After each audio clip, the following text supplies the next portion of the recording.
अगर आप देने वाले हैं बिहार में घटित होने वाली बीपीएससी पीजीटी टीआरई 3.0 की परीक्षा, जो कि इस माह के जुलाई में है, तो आपके लिए ये मॉक टेस्ट काफी ज्यादा इंपॉर्टेंट रहने वाला है, जो कि है हमारा यहाँ पर मॉक टेस्ट नंबर 26। ठीक है, तो मॉक टेस्ट को लगाइए और आप, और उसी के साथ साथ आप देखिए कि आपका यहाँ पर स्कोर क्या रहने वाला है। इस मॉक टेस्ट के अंदर आपके 15 सवाल है, 15 चुनिंदा सवाल है। अगर आपका स्कोर 10 से नीचे आता है तो आप ये मान के चलिए आपके ऊपर जो है खतरे के बादल मंडरा रहे हैं 3.0 के अंदर। ठीक है, लेकिन अगर आपका स्कोर 10 से ऊपर है, 12, 13, 14, 15 आता है, तो आप अच्छा अभ्यास कर रहे हैं, बढ़िया कर रहे हैं, और इसी प्रकार से आगे कंटिन्यू करते रहिए। उसी के साथ साथ अगर 15 में से 15 आता है तो बहुत अच्छी बात है, आप काफी ज्यादा यहाँ पर अच्छा कर रहे हैं। ठीक है, स्टार्ट करते हैं हमारे मॉक टेस्ट नंबर 26 को। ऑलरेडी देखिए सुबह मॉर्निंग में आपको पीडीएफ पोस्ट कर दी गई थी आपके ग्रुप के अंदर, तो आपने आई होप अभी तक ये मॉक टेस्ट लगा लिया होगा। नहीं लगाया है तो आप लगा लें इसी वीडियो के साथ साथ में, जहां पर हम सॉल्यूशंस भी देखेंगे। इसी के साथ देखिए हमने यहाँ पर 1 से लेके 20 तक आपका जो है सॉल्यूशन प्रोवाइड किया है। आई मीन 1 से 10 तक हुआ है, अभी आपका 11 से 20 भी हो जाएगा धमाकेदार तरीके से के साथ में। उसी के साथ साथ 20 से 25 भी आपका ऑलरेडी कंप्लीट है। ठीक है, तो इसको अच्छे से करके जाएंगे आप, ये ध्यान रखना है। सवाल आपका डेफिनेटली यहाँ से आपको देखने को मिलेगा। आज जो हम देखने वाले हैं मॉक टेस्ट नंबर 26, इसको भी हम खोल खोल के पढ़ेंगे। और अगर आप प्रिपेयर कर रहे हैं पीजीटी 3.0 के लिए, तो आपके लिए ये वीडियो काफी ज्यादा इंपॉर्टेंट, काफी ज्यादा महत्वपूर्ण रहने वाली है। आप देख रहे हैं चैनल जिसका नाम है यहाँ पर साइको प्रोफेसर, और जहां पर आप करते हैं तैयारी बिहार पीजीटी मनोविज्ञान 2.0, 3.0, एस्टेट साइकोलॉजी। बिहार में मनोविज्ञान संबंधित जितनी भी चीजें हो रही है आपको यहाँ पर देखने के लिए मिल जाएंगी। ठीक है, 1.0 के अंदर भी स्टूडेंट सफल हुए, 2.0 के अंदर काफी ज्यादा सफल हुए, और 3.0 के अंदर भी आप लोग सफल होंगे। इस बात की आशा के साथ, इस बात की शुभकामना के साथ, इस बात के आपके आशीष के साथ यहाँ पे इस वीडियो को शुरुआत करते हैं और देखते हैं हम यहाँ पर सबसे पहले सवाल नंबर 1। सवाल नंबर 1 क्या कह रहा है उसको पढ़ते हैं। Which of the following is not a type of memory according to the Atkinson and Shiffrin model of memory? Atkinson and Shiffrin model of memory के अनुसार इनमें से कौन सा एक प्रकार की मेमोरी नहीं है? आपके सामने दिख रहे हैं यहाँ पर 4 options A B D D E. अच्छा, यहाँ सी होना चाहिए, टीम वालों ने गलती कर दी है, उसके लिए क्षमा चाहते हैं। A B C D E क्या होना चाहिए सही आंसर, उसको यहाँ पर आप देने का ट्राई करें एटकिंसन एंड शिफरिन मॉडल के अनुसार। कहाँ से उठाया गया है? उठाया गया आपके टॉपिक नंबर 7 यानी कि आपकी मेमोरी वाले टॉपिक से। आपका स्मृति का जो टॉपिक है चैप्टर नंबर 7 आपका जो है एनसीईआरटी में, वहां से इसको लिया गया है। हिंदी में देखिए एक बार इसको। एटकिंसन और शिफरिन स्मृति मॉडल के अनुसार निम्नलिखित में से कौन सी स्मृति का प्रकार नहीं है? संवेदी स्मृति, अल्पकालिक स्मृति, प्रतिवर्ती स्मृति, और उपरोक्त में एक से अधिक, या फिर इनमें से कोई भी नहीं। सवाल थोड़ा सा यहाँ पर आसान है कह सकते हैं इसको यहाँ पर, तो इसको आप देने का ट्राई करेंगे। क्या होगा यहाँ पे सही आंसर? सही आंसर यहाँ पर देखिए, यहाँ पे किसकी बात हो रही है? यहाँ पे बात हो रही है आपकी ऑप्शन नंबर सी जो है, ये यहाँ पे सही आंसर है। प्रतिवर्ती स्मृति की यहाँ पर बात हो रही है। ठीक है, एटकिंसन और शिफरिन मॉडल के अंतर्गत हमको इनमें से किसी प्रकार की स्मृति का उल्लेख नहीं मिलता है, जिसको हम क्या कहते हैं? जिसको हम कहते हैं ऑप्शन नंबर सी हमारी रिफ्लेक्सिव मेमोरी। रिफ्लेक्सिव मेमोरी अर्थात प्रतिवर्ती स्मृति का हमको उल्लेख नहीं मिलता है। कहां पर? एटकिंसन एंड शिफरिन मॉडल के अंदर। एटकिंसन एंड शिफरिन 1968 में 1968 में अपना मॉडल प्रतिपादित करते हैं, जिसके अंदर बताते हैं वो 3 प्रकार की प्रमुख स्मृति के बारे में: sensory memory, short term memory and long term memory. इसी मॉडल को आप एक और नाम से जानते हैं जो दिया गया है आपको, वो किस नाम से है? वो है आपका यहाँ पर स्टेजेस ऑफ मेमोरी मॉडल। ठीक है, यानी कि स्मृति का चरण वाला प्रकार या स्टेजेस वाला प्रकार भी इसको आप कह सकते हैं, स्टेजेस ऑफ मेमोरी मॉडल भी इसको कहते हैं। सेंसरी मेमोरी के अंतर्गत जो आपकी आती है वो कौन सी है? एक और आती है आपकी यहाँ पर आइकॉनिक, और दूसरी होती है आपकी यहाँ पर इकोइक।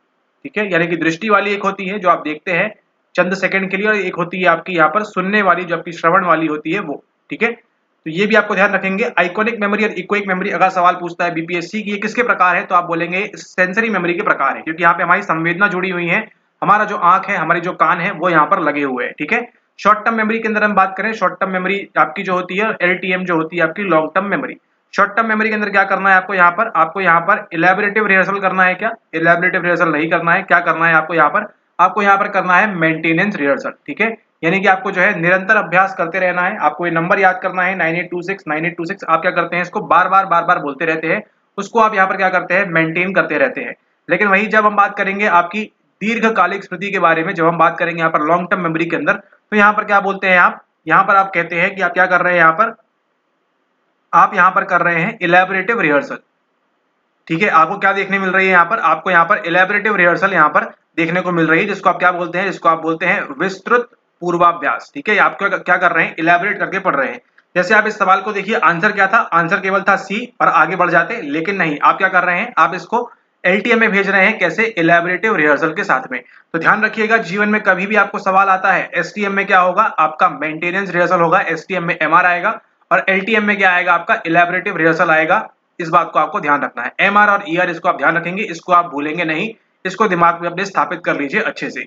उसी के साथ साथ सेंसरी मेमोरी की बात करेंगे, और इसके अंदर क्या आएगी, आपकी आएगी एक आइकॉनिक मेमोरी, और दूसरी आएगी आपकी कौन सी, यहाँ पर आपकी यहाँ पर इकोइक मेमोरी आएगी। मेमोरी से संबंधित कोई भी सवाल आपका एटकिंसन एंड शिफ्रिन जहां लिखा होगा, उसके लिए आप ये पढ़ लेंगे, आप कभी नहीं भूलेंगे कब आया था मॉडल, 1968 के अंदर। बात खत्म, नोट कर लेंगे इसको। अब हम चलते हैं अगले सवाल की ओर। अगर आपने सही मार्क किया था यहाँ पर, तो आपने आपको देंगे कितने नंबर, आप देंगे यहाँ पर 1 मार्क देंगे, अगर आपका ऑप्शन आपने यहाँ पर सी मार्क किया हुआ था। अगला सवाल देखिए क्या पूछ रहा है, according to Erik Erikson's theory of psychosocial development, which stage occurs during adolescence. किशोर अवस्था के दौरान क्या होता है, इनिशिएटिव वर्सेस गिल्ट, ये होता है, ये होता है, क्या होता है, इसको यहाँ पर सही देने का आप आंसर ट्राई करें।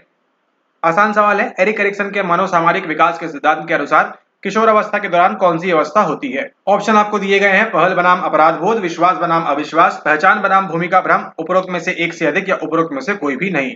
सही आंसर क्या होने वाला है आपका, सही आंसर यहाँ पर होने वाला है आपको ऑप्शन नंबर सी, पहचान बनाम भूमिका भ्रम, यानी कि आइडेंटिटी वर्सेस रोल कंफ्यूजन जो है वो आपका यहाँ पर सही आंसर होने वाला है। ठीक है, एरिक एरिक्सन की जो थ्योरी है वो क्या बताती है आपको, वो बताती है आपको मनोसामाजिक विकास के बारे में। ठीक है, मनोसामाजिक विकास के बारे में बताती है आपको, और वो ये कहती है कि एडोलेसेंस के दौरान क्या होता है, आपको एडोलेसेंस के दौरान आपको यहाँ पर आइडेंटिटी वर्सेस रोल कंफ्यूजन देखने को मिलता है। ठीक है, ना तो क्या है आपकी आइडेंटिटी स्थापित है, और आपको क्या है यहाँ पर रोल कंफ्यूजन भी होता है। ना तो आप बच्चों के साथ खेल सकते हैं, छोटे बच्चों के साथ आप घर घर खेल सकते हैं, और ना ही आप बड़ों के साथ बैठ के आप जो है देश के बारे में चर्चा कर सकते हैं। ठीक है, तो ये तो एग्जाम्पल हुआ आपका लेमन टर्म्स में, आपको समझाने के लिए कि आपका किस प्रकार से रोल कंफ्यूजन होता है, आपको समझ में नहीं आता कि आप करें तो करें क्या। ठीक है, आइडेंटिटी आप जो है यहाँ पर निर्धारित करने का प्रयास करते हैं, स्थापित करने का यहाँ पर प्रयास करते हैं, ये सारी बातें आपको यहाँ पर देखने को मिलती है। सही आंसर क्या होने वाला है आपको यहाँ पर, सी आपका जो है ये यहाँ पर सही आंसर होने वाला है, ऑप्शन नंबर सी। इसको आप यहाँ पर ध्यान रखेंगे खास तौर पे। एरिक्सन की 8 स्टेजेस हैं, 8 स्टेजेस में कौन सा क्या होता है, आपकी जो एनसीईआरटी में दिया हुआ है उसको आप अच्छे से पढ़ के जाएंगे एग्जाम से पूर्व। अब हम चलते हैं अगले सवाल की ओर। अगला सवाल जो पूछ रहा है आपसे वो है आपका ऑप्शन नंबर सवाल number 3। Who proposed the theory of multiple intelligences, which suggests that there are several distinct types of intelligence that each individual possesses in varying degrees। बहुविध बुद्धि के सिद्धांत की बात कर रहे हैं यहाँ पर। तो यहाँ पे उत्तर देने में कोई परेशानी होनी नहीं चाहिए, बड़ा सिंपल सा आंसर है। यहाँ पर क्या होगा आपका, यहाँ पर option number B, Howard Gardner के बारे में बात हो रही है। ठीक है, हॉवर्ड गार्डनर की बात कर रहे हैं, और ये इनकी पुस्तक का नाम क्या है, इन्होंने जो पुस्तक लिखी थी उसका नाम है यहाँ पर आपका फ्रेम्स ऑफ माइंड। तो सवाल अगर बीपीएससी आपसे पूछता है कि फ्रेम्स ऑफ माइंड नाम की पुस्तक किसकी है, तो आप क्या बोलेंगे, आप बोलेंगे यहाँ पर कि हॉवर्ड गार्डनर की पुस्तक है। जीन पियागेट और लेव वेगोत्स्की यहाँ दिया हुआ है, इनका संबंध बुद्धि से किसी प्रकार से नहीं है। ठीक है, ये दोनों किसकी बात करते हैं, ये दोनों बात करते हैं आपके विकास के चरणों के बारे में, कि किस प्रकार से आपका डेवलपमेंट होता है, किस प्रकार से आपका विकास यहाँ पर होता है। ठीक है, जीन पियागेट दिया गया है आपको, जीन पियागेट का आप जो निमोनिक है उसको आप ध्यान रखेंगे, यहाँ पर एक फ्री लेक्चर भी लिया हुआ है, अगर आपने नहीं देखा है तो देख लीजिएगा उसको। सारी जो जीन पियागेट संबंधी बीमारी आपको है नहीं समझ में आने की, वो सारी आपकी दूर हो जाएगी।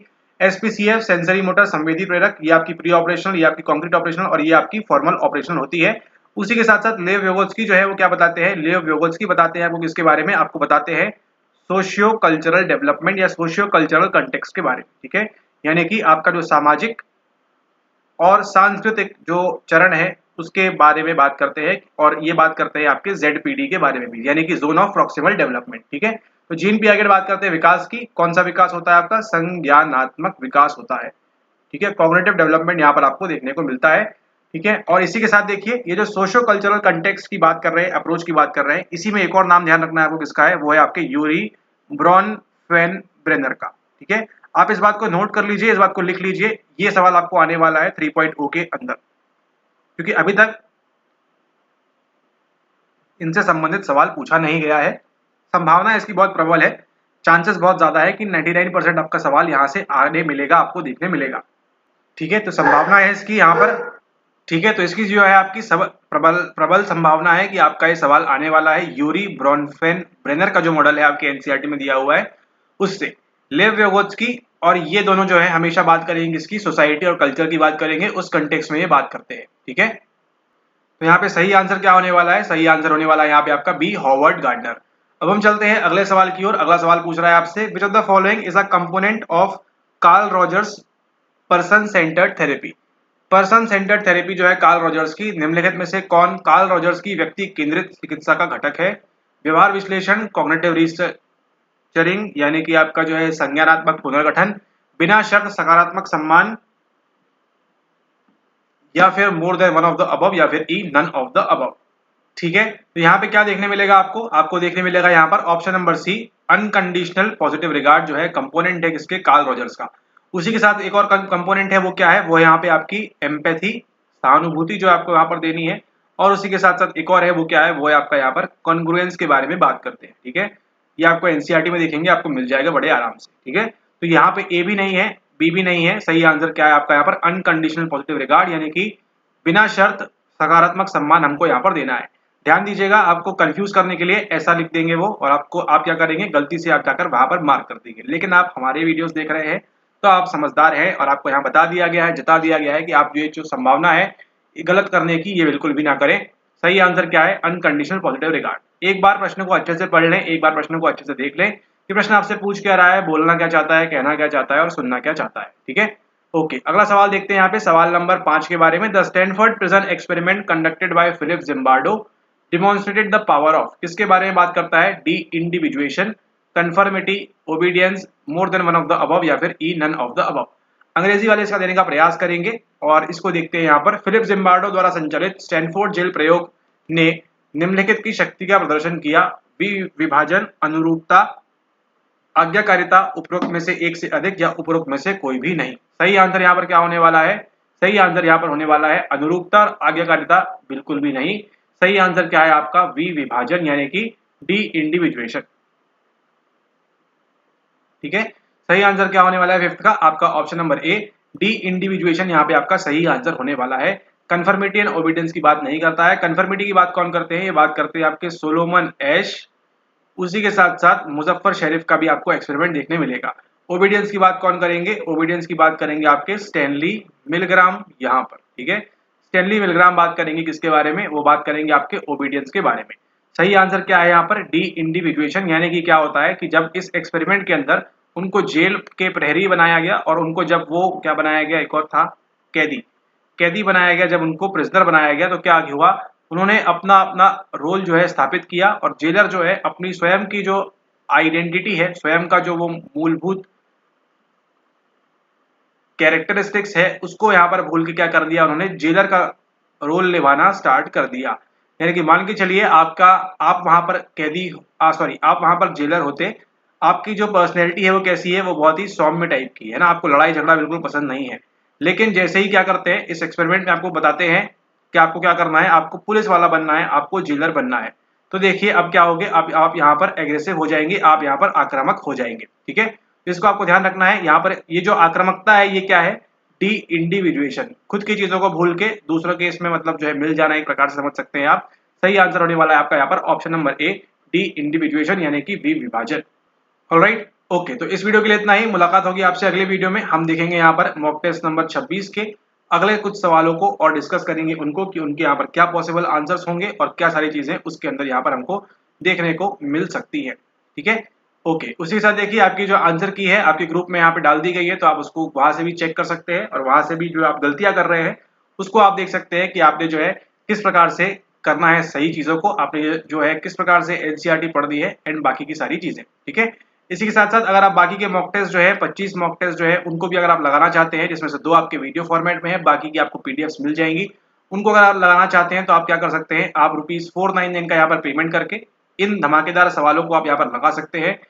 ठीक है, ताकि आपकी क्या हो, ताकि आपकी एक अच्छी तैयारी हो जाए और आप जो है अच्छे से नंबर स्कोर कर सके टीआरई 3.0 के अंदर। ठीक है, नंबर ये दिया हुआ है, इस नंबर पे आप गूगल पे, फोन पे करें, उसके बाद आप जो है स्क्रीनशॉट वहां पर भेजें, उसके बाद आपको जो है ग्रुप में ज्वाइन कर दिया जाएगा। ग्रुप में पहले के भी वीडियोस डले हुए हैं, वो वीडियोस आपको नहीं प्रोवाइड किए जाएंगे उनकी तरफ से, वो आपको एक्सेस नहीं मिलेगा। लेकिन जो भी आपकी मॉक टेस्ट की पीडीएफ वगैरह है वो सब आपको वहां मिल जाएगी। उसी के साथ साथ वहां पर आंसर की भी वहां पर डाली हुई है। ठीक है, तो इसका आप आनंद उठाएं और तैयारी को और अच्छे से करें पीजीटी बिहार 3.0 के अंदर, और जल्दी आप लोग शिक्षक बनने की ओर अग्रसर हों। इसी के साथ वीडियो को समाप्त करते हैं। मुलाकात होगी आपसे अगले वीडियो में, बात करेंगे हम किसी और विषय के बारे में। तब तक के लिए धन्यवाद।